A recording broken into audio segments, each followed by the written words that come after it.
Doctor साहब, chief election commissioner की तकर्री के मामले पर अपोजिशन की जानिब से पार्लिमानी कमेटी बनाने का मुतालबा किया गया है। ये ऐसे ही है जी, मुज़ाकरात से तो मुझे कोई उम्मीद नहीं। दूसरी बात ये है कि ये अरेंजमेंट जो भी है, ये तो इसके बारे में मेरे एक तासुरात हैं कि ये पार्टी अलग होके और एक मजबूत किसी मैनिफेस्टो के साथ और किसी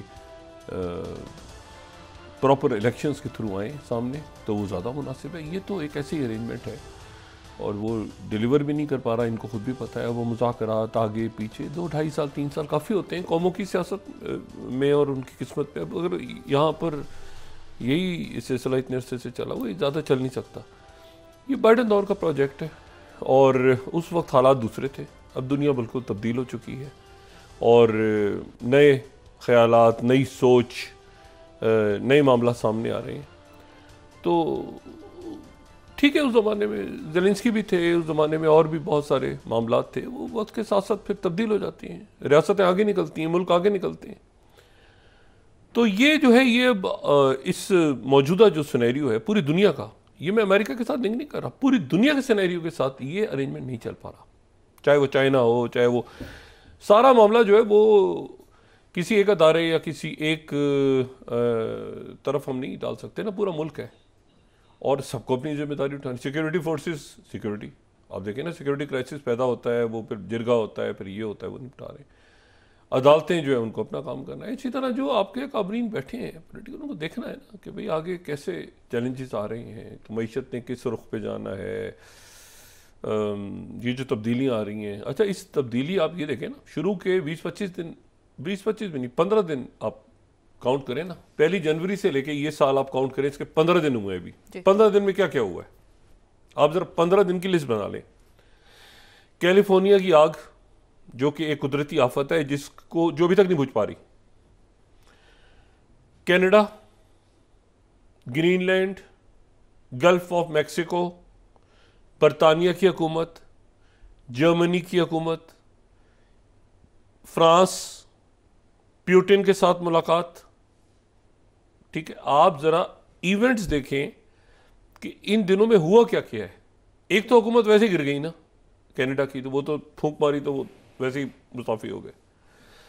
और बाकी दुनिया जो है देख रही है कि भाई आने वाले दिनों में क्या सूरत हाल। तो बेस्ट ऑफ द बेस्ट लोग आपके जो हैं वो बैठ के थिंक टैंक सोच रहे हैं कि भाई कैसे आगे लेके जाना है मुल्कों को। अब उसमें ये बातें हैं कि वो जी वो उसने ये कह दिया, मुज़ाकराती कमेटी 4 दिन बाद बैठेगी तो 2 दिन बाद बैठेगी। इतना ना टाइम है दुनिया के पास, ना ये बग झिक के लिए उनके पास ना गौर करने का वक्त है। ये जो यहाँ पे जो भी कुछ हो रहा है, बस ये आप समझें कि मुल्क का नुकसान हो रहा है। एक तो देखें, तारीखी वाक़या हुआ है जनूबी कोरिया में, उनके प्रेसिडेंट को सुबह पकड़ लिया। उनकी जो करप्शन अथॉरिटीज़ हैं, उन्होंने प्रेसिडेंट यून, जो उन्होंने 6 घंटे का मार्शल्ला लगाया था और जिनकी इम्पीचमेंट हो गई थी और जिनके सदारती गार्ड्स रेजिस्ट कर रहे थे, उनको 4 बजे सुबह पहुंची पुलिस वहाँ पे करप्शन की, और साथ ही उनके हमायती भी पहुंच गए जो अरकान पार्लियामेंट थे 30-40, और कुछ 5-6 घंटे तक बाहर खूब दंगा फसाद होता रहा। आखिर में वो उनको पकड़ लिया। अच्छा, ये एक बड़ा क्राइसिस है क्योंकि ये इम्पीच हो गए थे, इनके पास जो वजीर आजम आए थे वो भी इम्पीच हो गए थे, और इनके वजीर खजाना अब कायम मकाम सदर हैं, और अभी सेक्रेटरी ब्लिंकन उनसे मिला के गए हैं। और साउथ कोरिया है ये, यानी बड़ी मईशत है, बड़ा तरक्की याफ्ता मुल्क है, और वो इतने बड़े पॉलिटिकल टर्मोइल में चला गया है कि वहाँ के जो सदर है, अच्छा, इन सदर की इम्पीचमेंट का फैसला जो है वो होना था एक सुप्रीम कोर्ट में से 9 में से 6 ने शेफ करना था, जो भी। तो वो जो है वो उससे पहले इनको पकड़ लिया करप्शन में पकड़ लिया, और साथ ही वो, अच्छा, इनका बयान रिकॉर्ड कराने की कोशिश हो रही है कि वीडियो में इनका बयान रिकॉर्ड हो, और ये जो है ये अब उनकी हिरासत में 48 घंटे का वारंट है, वो ख़त्म हो गया तो फिर 20 दिन का और वारंट ले लेंगे वो। तो एक बहुत बड़ा पॉलिटिकल टर्मोइल है जो खड़ा है यहाँ पे साउथ कोरिया में, और साउथ कोरिया को हम बिल्कुल ये जो ग्लोबल चेस बोर्ड है उस पर नज़रअंदाज नहीं कर सकते। उसकी जो अहमियत है इंडो पैसिफिक में, और जो साउथ कोरिया के हवाले से नॉर्थ कोरिया के हवाले से जो पोजीशनिंग है, और वैसे खुद बड़ा ज़बरदस्त मुल्क है, तो वहाँ के प्रेसिडेंट को पकड़ के ले गए। अच्छा, वो इम्पीच प्रेसिडेंट है, अभी तक फाइनल नहीं है। यानी वो फाइनल तो सुप्रीम कोर्ट ने करना था ना उस इम्पीचमेंट को, तो उससे पहले उठा के ले गई पुलिस और सदारती गार्ड्स और वो आपस में जो इतने दिनों से चल रहा था तो उठा के ले गए वो। अच्छा, अब दूसरा जो अहम बात है वो हुई है कल जो हियरिंग हुई है, ये आर्म्ड सेनेट की, अमेरिकन सेनेट की जो आर्म्ड सर्विसेज कमेटी, तो उनके जो कमिंग जो सेक्रेटरी डिफेंस है पैटी सेगसेथ, अगर मैं सही तरह से प्रोनाउंस कर रहा हूँ, और उनकी हियरिंग हुई है। मेरे ख्याल से 3-4 घंटे की हियरिंग थी, मैंने तो सारी सुनी और बड़े सख्त सवाल हुए, बड़े सख्त सवाल हुए, ख़ास तौर पे वो ख़वातीन के हवाले से, और गुंतानामो बे में सर्व किया हुआ है तो जी कि आप टॉर्चर पे यकीन करते हैं, और फिर मुख्तलिफ बातें। इंतहाई सख्त सवालों का जवाब, इंतहाई सख्त सवालों का, इंतहाई स्मूथ, यानी किसी जगह पर ये जो है इनके ट्रम्प के जो सेक्रेटरी डिफेंस है, ये किसी जगह पे ना कंफ्यूज ना पैनिक, बिल्कुल स्मूथ इनके जवाबात थे। और इनके ऊपर काफ़ी शदीद इल्ज़ामात लगते रहे हैं, लेकिन ये सबसे कम उम्र सेक्रेटरी डिफेंस होंगे, यानी पेंटागन के चीफ होंगे ये, यानी लॉयड ऑस्टिन की जगह होंगे, और इनके नीचे अब फौज होगी पूरी अमेरिका की, यानी 846 या 850 बिलियन डॉलर का बजट, और पता नहीं कितने मिलियन उनके जो सिपाही हैं और ट्रूप्स हैं। पेंटागन चीफ सबसे इंपॉर्टेंट अगर कोई पोस्ट है अमेरिका की तो वो एक तो सेक्रेटरी स्टेट है और ये अपने सेक्रेटरी डिफेंस है। तो इनकी जो हियरिंग थी तो उसमें, और ये मेरे ख्याल से 44 या 45 साल की हैं, बहुत कम उम्र है, तो एक तासुर ये गया इनकी हियरिंग अगर आप सुने तो तासुर ये गया कि मुकम्मल तौर पे एक नया पेंटागन वजूद में आ रहा है।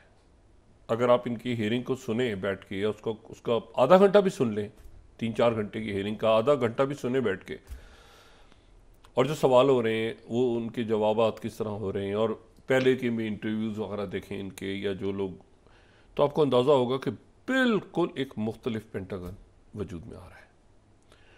और उसने बिल्कुल क्लैरिटी के साथ कहा कि ये मेरा बिलीफ है, ये मेरी कमिटमेंट्स हैं, ये मैं एक नया पेंटागन यहाँ चाहता हूँ, ठीक है। और अगर जो है वो कोई कहता है कि मैंने गुंतानामो बे के अंदर टॉर्चर किया या मैंने देखा सब कुछ, तो जो भी लॉज हैं, अमेरिका को फेवर नहीं किया टॉर्चर को, लेकिन जो है अमेरिका को आगे जाना है और हम आगे जाएंगे। और बिल्कुल यानी ये फॉक्स न्यूज़ पे ये बड़ा अरसा इनका शो चलता रहा है, ये फॉक्स न्यूज़ पे वाबस्ता रहे कुछ अरसे, इन्होंने इराक में और अफगानिस्तान में सर्व किया यहाँ पे, और फिर ये गुंतानामो बे, और फिर उसके बाद ये फॉक्स न्यूज़ के एक कमेंटेटर के तौर पे ये फॉक्स न्यूज़ में रहे, और सेक्रेटरी डिफेंस। तो एक तो अंदाज़ा हुआ कि बिल्कुल नई सोच पेंटागन में आ रही है सामने, और पेंटागन की जो सोच है, ये सोच, ये वो टिपिकल जो सेंटकॉम और पैसिफिक कॉम और इधर से उधर, ये उधर आउट ऑफ द बॉक्स एक बिल्कुल सोल्यूशन। इनके अच्छे ताल्लुकात हैं इलॉन के साथ, और जेडी वेंस के साथ भी बड़े अच्छे ताल्लुकात हैं, और इलॉन के साथ अच्छे ताल्लुकात हैं। विवेक रामास्वामी की जो साथ वो DOGE बनी हुई है, तो ये पेंटागन के ऊपर भी खर्चा वर्चा काटना और ये सारा सिलसिला, और ख़ास तौर पे यूक्रेन की जंग के हवाले से तो बहुत ही ज़्यादा कंसर्न है। अफ़गानिस्तान में पैसा कैसे ज़ाया हुआ, यूक्रेन में कैसे ज़ाया हुआ, इधर क्या हुआ, उधर क्या जंगों वंगों पे, तो ये एक इनका, ये इनकी बातों से नज़र आ रहा, बातों से लग रहा था कि ये बिल्कुल क्लैरिटी है। दूसरी जो आज है, दूसरी हियरिंग इंपॉर्टेंट जो है वो आज है, और आज जो, अच्छा ये मेरे ख्याल से क्लैरिटी हो गई, ये क्लियर हो जाएंगे। हालांकि वो वहाँ पे जो मैं सुन रहा था कमेंट्री बाद में मुख्तलिफ कमेंटेटर्स की TV चैनल्स पे, वो कह रहे थे कि नहीं शायद ना हो, बड़े सख्त सवाल होंगे, लेकिन मेरा अपना ख्याल ये है कि ये 20 तारीख को जब प्रेसिडेंट ट्रंप हलफ उठाएंगे तो उनके साथ जो लोग फ़ौरन ही अपना दफ्तर संभाल लेंगे, जो जिनकी कंफर्मेशन हो चुकी होगी सेनेट से, उनमें एक सेक्रेटरी डिफेंस होंगे, तो इनकी सेनेट से मेरा ख्याल है कि क्लियरेंस हो गई है। दूसरी जो क्लियरेंस है वो आज बड़ी इंपॉर्टेंट है, और वो होने जा रही है मार्को रूबियो की। मार्को रूबियो जो हैं वो एंथनी ब्लिंकन की जगह 4 दिन के बाद अगले सेक्रेटरी स्टेट होंगे अमेरिका के। 3-4 दिन है, ये सारे लोग आ रहे हैं नए।